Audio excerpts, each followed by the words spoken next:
Berikut ini kita akan mengulas kaidah kebahasaan teks eksposisi. Kaidah kebahasaan teks eksposisi terdiri atas 1. Pronomina. Pronomina atau kata ganti adalah jenis kata yang menggantikan nomina atau frasa nomina. Pronomina dapat diklasifikasikan menjadi dua macam, yaitu pronomina persona dan pronomina non persona. Pronomina persona atau kata ganti orang yaitu persona tunggal, contohnya ia, dia, Anda, kamu, aku, saudara, nya, mu, ku, si. Dan persona jamak contohnya kita, kami, kalian, mereka, hadirin, para. Pronomina non persona atau kata ganti bukan orang yaitu pronomina penunjuk. Contoh, ini, itu, sini, situ, sana. Dan pronomina penanya. Contoh, apa, mana, siapa. Kaidah kebahasaan teks eksposisi berikutnya yaitu nomina dan verba. Nomina atau kata benda merupakan kata yang mengacu pada benda, baik nyata maupun abstrak. Dalam kalimat berkedudukan sebagai subjek. Dilihat dari bentuk dan maknanya, ada yang berbentuk nomina dasar maupun nomina turunan. Nomina dasar contohnya gambar, meja, rumah, pisau, dan sebagainya. Nomina turunan contohnya perbuatan, pembelian, kekuatan, dan lain-lain. Mengapa disebut dengan nomina turunan? Karena nomina tersebut berbentuk dari kata dasar ditambah dengan imbuhan. Contoh, perbuatan. Kata dasarnya buat, imbuhannya peran. Berikutnya, pembelian. Kata dasarnya beli, imbuhannya pean. Contoh berikutnya, kekuatan. Kata dasarnya kuat, imbuhannya kean. Berikutnya, verba atau kata kerja. Merupakan kata yang mengandung makna dasar perbuatan, proses, atau keadaan yang bukan sifat. Dalam kalimat biasanya berfungsi sebagai predikat. Kaidah kebahasaan teks eksposisi berikutnya yaitu konjungsi. Dalam bahasa Indonesia terdapat beberapa kelas kata. Salah satunya adalah konjungsi atau kata penghubung. Konjungsi atau kata penghubung adalah satuan kelas kata yang menghubungkan ujaran atau tulisan dengan tingkatan setara atau tidak setara. Konjungsi ini bisa digunakan untuk menghubungkan dua satuan sederajat, yaitu kata dengan kata, klausa dengan klausa, frasa dengan frasa, serta kalimat dengan kalimat.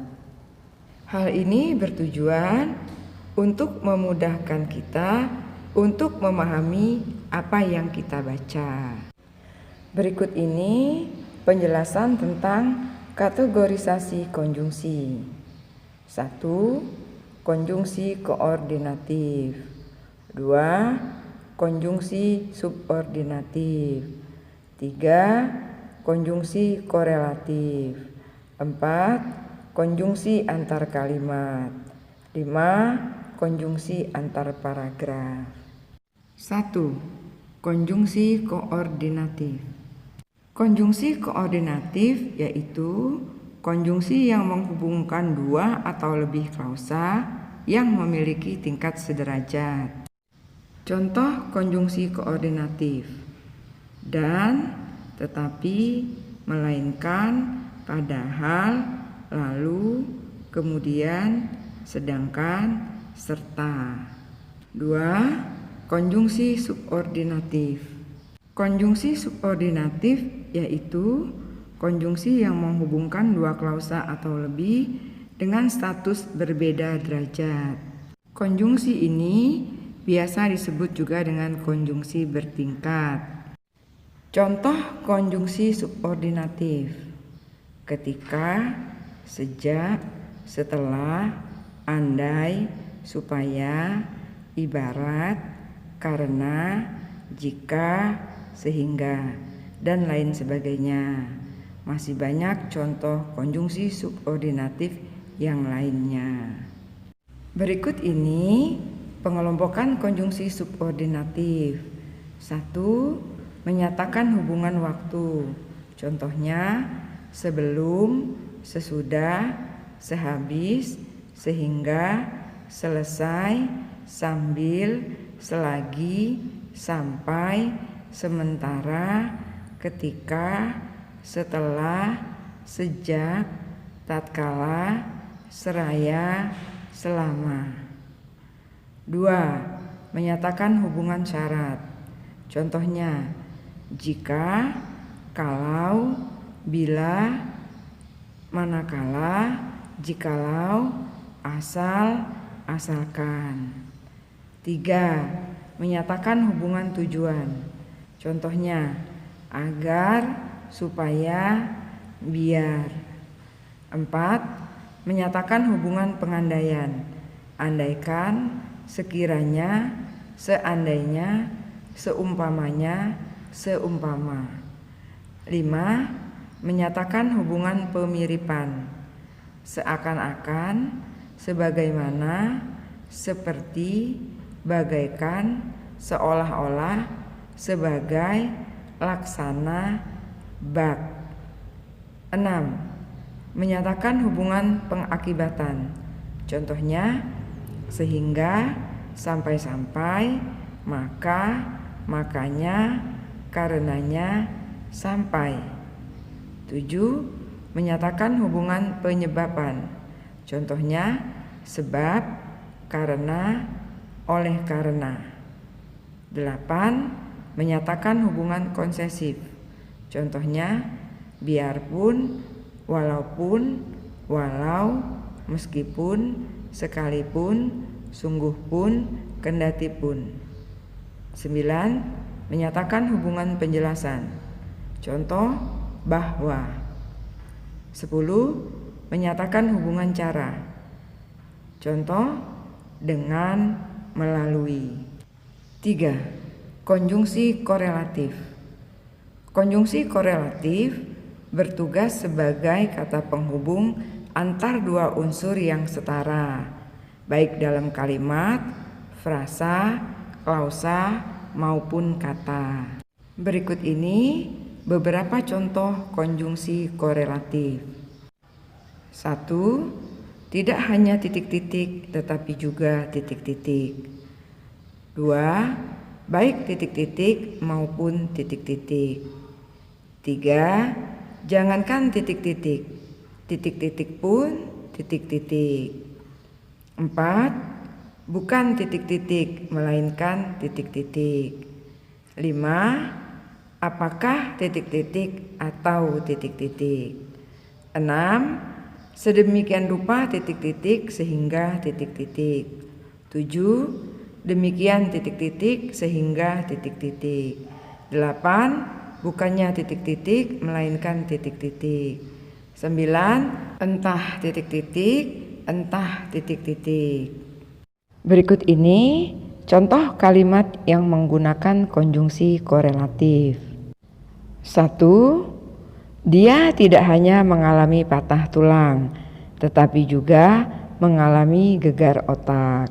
2. Baik sendirian maupun bersama-sama, dia akan tetap berangkat. 3. Jangankan sepeda motor, mobil pun akan aku belikan jika engkau menjadi juara 1. 4. Ayah bukan hanya memberi nafkah untuk keluarga, melainkan juga memberikan kasih sayang kepada keluarganya. 5. Ahmad belajar sedemikian tekunnya, sehingga dia sering menjadi juara di kelasnya. 6. Apakah kamu bisa hadir atau tidak besok? Aku akan tetap hadir ke acara itu. 7. Entah benar entah salah, dia tetap pada pendiriannya. Kategori konjungsi berikutnya yang keempat yaitu konjungsi antar kalimat. Konjungsi antar kalimat merupakan konjungsi atau kata sambung yang menghubungkan antara kalimat satu dengan kalimat yang lain. Konjungsi antar kalimat berada di awal kalimat. Jenis-jenis konjungsi antar kalimat. 1. Konjungsi antar kalimat yang menyatakan pertentangan. Contohnya, biarpun demikian, biarpun begitu, sekalipun demikian, sekalipun begitu, walaupun demikian, walaupun begitu, meskipun demikian, meskipun begitu. 2. Konjungsi antar kalimat yang menyatakan lanjutan dari peristiwa atau keadaan pada kalimat sebelumnya. Contoh, sesudah itu, setelah itu, selanjutnya. 3. Konjungsi antar kalimat yang menyatakan kebalikan dari yang dinyatakan sebelumnya. Contoh, sebaliknya. 4. Konjungsi antar kalimat yang menyatakan keadaan yang sebenarnya. Contoh, sesungguhnya, bahwasannya. 5. Konjungsi antar kalimat yang menguatkan keadaan yang dinyatakan sebelumnya. Contoh, malahan, bahkan. 6. Konjungsi antar kalimat yang menyatakan pertentangan dengan keadaan sebelumnya. Contoh, namun, akan tetapi. 7. Konjungsi antar kalimat yang menyatakan konsekuensi. Contoh, dengan demikian. 8. Konjungsi antar kalimat yang menyatakan akibat. Contoh, oleh karena itu, oleh sebab itu. 9. Konjungsi antar kalimat yang menyatakan kejadian yang mendahului hal yang dinyatakan sebelumnya. Contoh, sebelum itu. Contoh kalimat yang menggunakan konjungsi yang menyatakan pertentangan. 1. Kami kurang setuju dengan usulan dia. Biarpun begitu, kami tetap menghargainya. 2.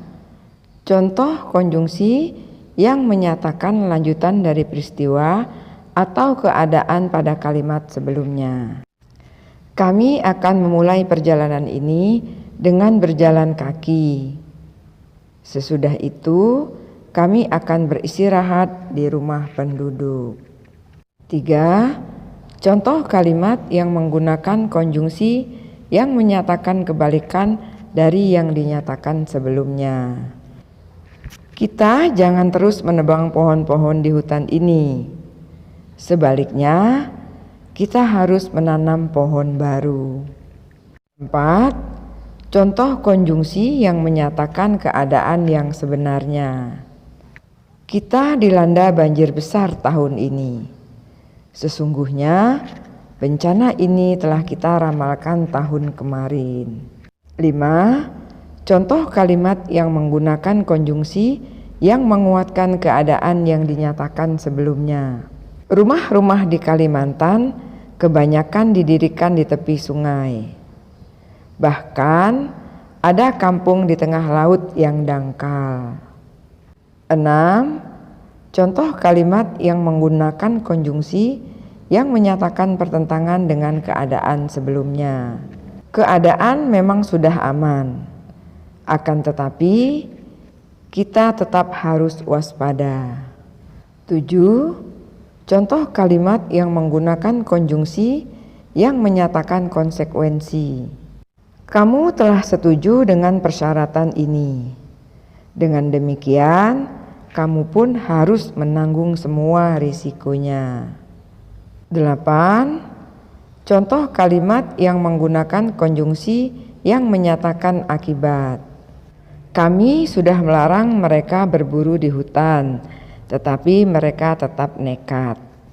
Oleh karena itu, biar mereka rasakan sendiri akibatnya.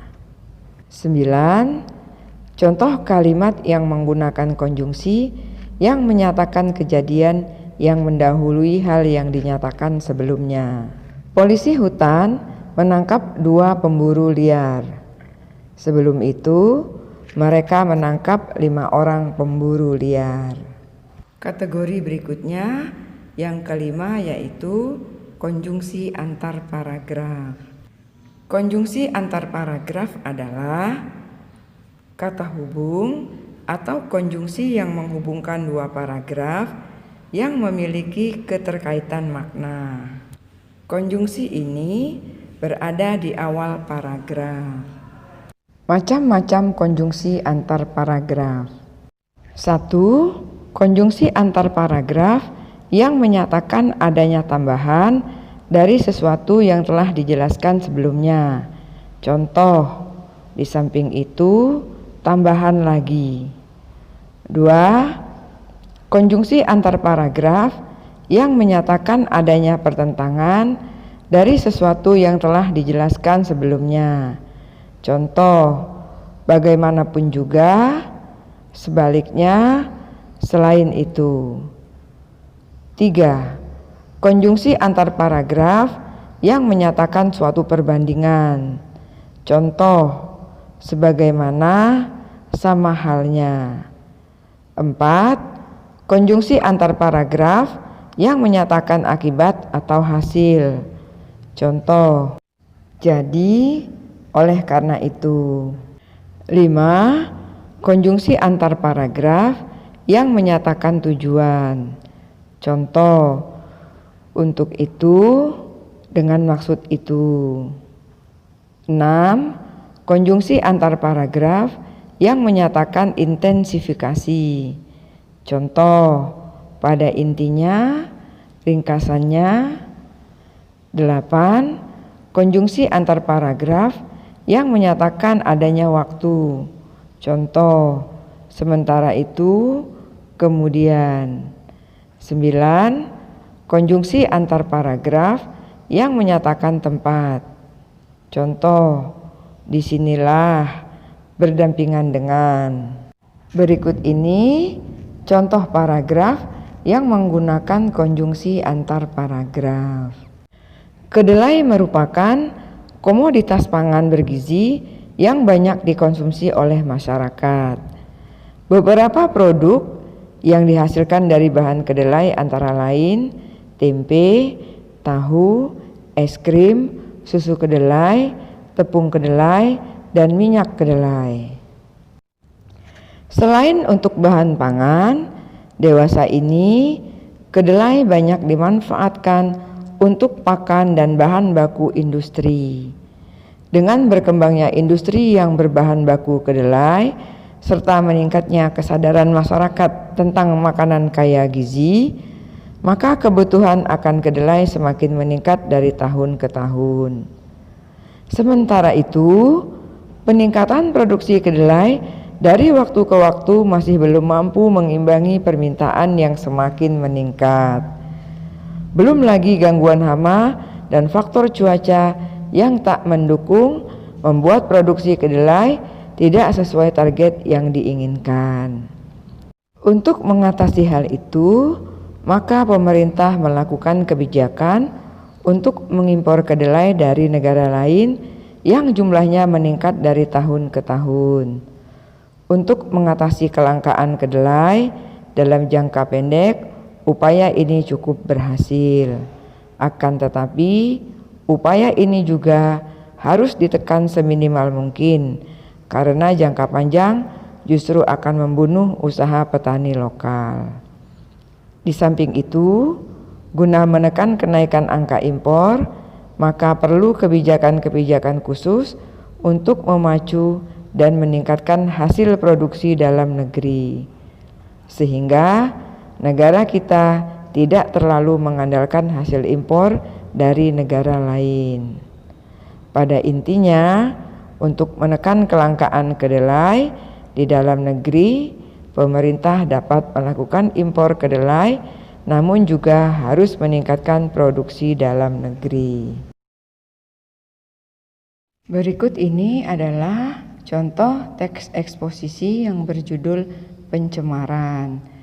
Teks eksposisi tersebut terdiri atas 3 bagian, yaitu tesis atau pernyataan pendapat, argumentasi atau alasan, dan penegasan ulang. Kata yang dicetak merah pada teks tersebut merupakan contoh kata penghubung atau konjungsi.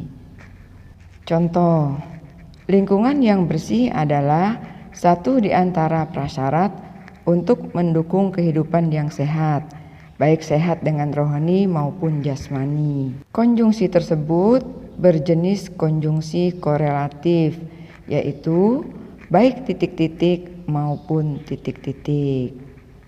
Contoh berikutnya, kebersihan lingkungan harusnya adalah hal yang serius serta mesti diaplikasikan dengan benar. Tetapi sayangnya banyak yang belum juga punya kebiasaan untuk hidup bersih serta sehat dengan melindungi kebersihan lingkungan, hingga pencemaran lingkungan masih tetap berlangsung di mana-mana. Kalimat di atas menggunakan konjungsi serta, tetapi. Serta dan tetapi merupakan konjungsi koordinatif.